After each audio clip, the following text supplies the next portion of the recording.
जय हिंद साथियों, मैं अपने इस वीडियो में आपका पुनः स्वागत करता हूं। दोस्तों, आज के इस वीडियो में हम समझेंगे कि ब्याज किसे कहते हैं। इंटरेस्ट। देखिए, ब्याज का मतलब यह होता है दोस्तों कि जब हम किसी व्यक्ति को कुछ पैसे उधार देते हैं और बाद में जब हमको वो पैसे वापस करता है तो जितना हमने दिया था उससे कुछ ज़्यादा पैसे जब हमको वो देता है, तो जितना पैसे ज़्यादा हमको देता है उसी को हम लोग बोलते हैं ब्याज। जैसे मान लीजिए हमने किसी व्यक्ति को 1,000 रुपया उधार दिया, ठीक है, और बाद में जब 1 से 2 साल के बाद जब वो हमको पैसा रिटर्न किया तो वो मुझे दिया 1,200 रुपया। इसका मतलब है कि हमने उसको दिया 1,000 रुपया, लेकिन हमको रिटर्न कर रहा है वो 1,200। तो हमारा जो 1,000 दाम था उससे ज़्यादा हमको दे रहा है 200 रुपया। तो यहाँ पर जो 200 रुपया हमको ज़्यादा दे रहा है इसी को हम लोग बोलते हैं ब्याज।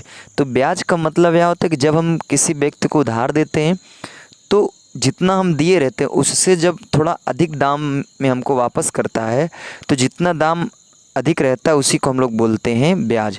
तो 1,000 हमने दिया किसी को उधार और बाद में हमको रिटर्न किया तो 1,200। तो 1,000 तो हमारा मूलधन दिया है और 200 हमको एक्स्ट्रा में दिया है। तो जो 200 हमको एक्स्ट्रा में दिया है उसी को हम लोग बोलते हैं दोस्तों ब्याज। तो ब्याज उम्मीद करता हूँ समझ में आ गया होगा। देखिए, ब्याज वैसे 2 प्रकार के होते हैं।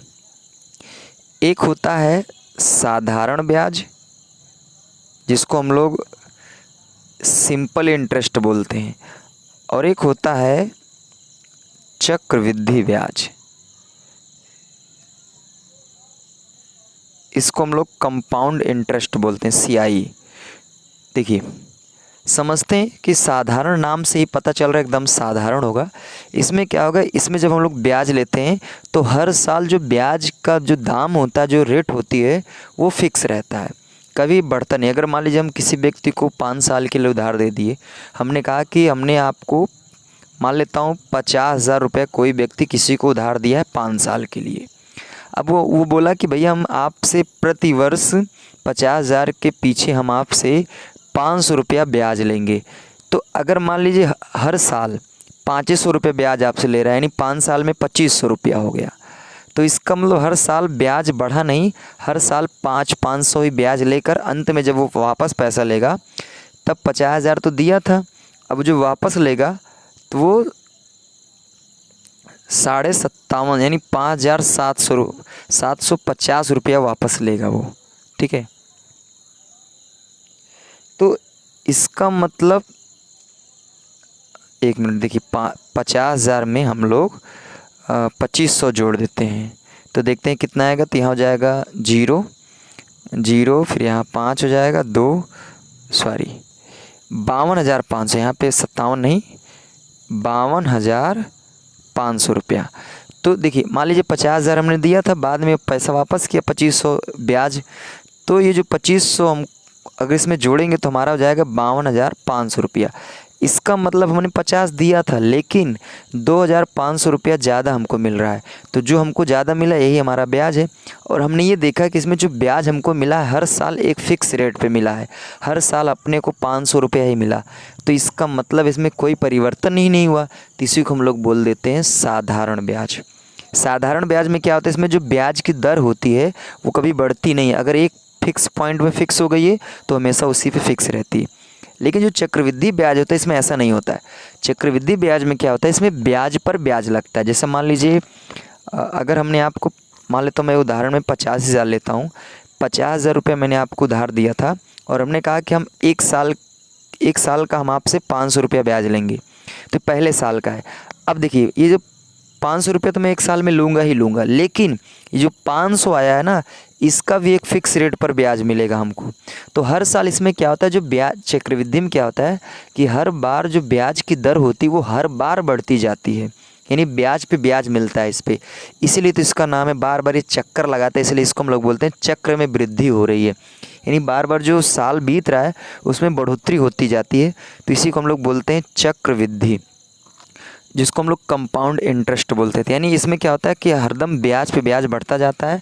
जैसे मान लीजिए इसमें साधारण में हमने देखा 5 साल में हमको 2,500 रुपया मिला, तो अगर हम चक्रवृद्धि ब्याज से लेंगे तो 2,500 नहीं, फिर हमको हो सकता है 5,000 से 6,000 रुपये तक हमको ब्याज मिल जाएगा आराम से। तो चक्रवृद्धि ब्याज में क्या होता है, इसमें ब्याज पे ब्याज मिलता है, ब्याज हमेशा बढ़ता जाता है हर साल, लेकिन साधारण ब्याज में कभी ब्याज नहीं बढ़ता है। तो उम्मीद करता हूँ ब्याज और साधारण ब्याज, चक्रवृद्धि ब्याज क्या है ये आपको समझ में आ गया होगा। अब हम लोग समझते हैं कि मूलधन और मिश्र धन क्या होता है, इसको समझ लेते हैं। देखिए मूलधन का मतलब यह होता है मेन धन, जिसको हम लोग मुख्य धन बोलते हैं।